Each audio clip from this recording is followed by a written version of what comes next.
Israel's fighting with Hezbollah in Lebanon and Iran's threats to ships in the Strait of Hormuz have rattled the agreement signed by President Trump just days ago, but negotiations are continuing. Vice President Vance heads up another round of talks today in Switzerland with Iranian officials and key negotiators.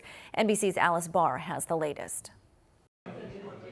High-stakes peace talks with Iran entering a second day today after a marathon first round Sunday in Switzerland, with Vice President Vance leading the U.S. negotiating team focused heavily on Iran's nuclear program and the potential to lift U.S. sanctions. If they are willing to give up nuclear weapons ambitions for the long term, then the United States is willing to fundamentally transform our relationship with that country.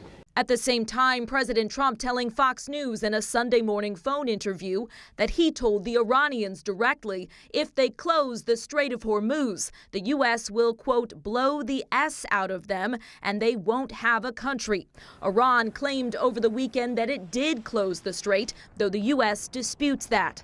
The president also posted a threat to hit Iran very hard again unless it stops its proxies in Lebanon, a reference to Hezbollah militants whose continued fighting with Israel risks derailing the broader peace deal, as Democrats slam the president's approach. An arsonist starting a fire and getting credit for running out of the burning building. This president has led this nation into a disaster. We have surrendered our power. The U.S., along with mediators Qatar and Pakistan, say they've already made great progress, establishing a high-level committee to oversee technical talks aimed at reaching a final deal within the next 60 days that will need to overcome looming obstacles. Iran's foreign minister posted overnight that the first round of talks delivered major progress to end the fighting in Lebanon, among other key issues.